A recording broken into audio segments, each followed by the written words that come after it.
Napenda kuutaarifu umma kwamba leo tarehe 15 Juni mwaka 2017 Mheshimiwa Waziri wa Habari, Utamaduni, Sanaa na Michezo amechukua hatua za kinidhamu dhidi ya gazeti la Mawio ambalo katika toleo la leo wamechapisha picha zinazowahusisha au kuwatuhumu viongozi wa staff Mheshimiwa Rais wa awamu ya 3 Benjamin William Mkapa na Mheshimiwa Rais wa awamu ya 4 Dr. Jakaya Mrisho Kikwete na sakata la madini.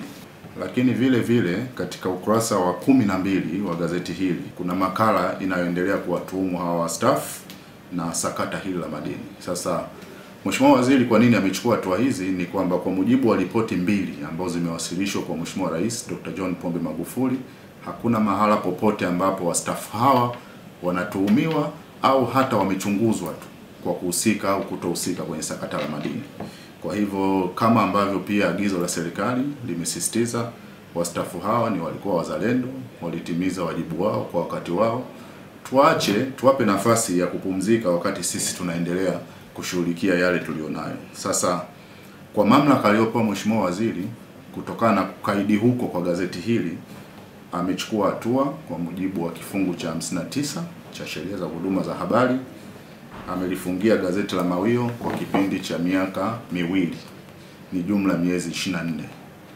Na nichukue fursa hii pia kwa wanahabari kwamba kutoa wito, hiki ni kipindi muhimu sana kwao.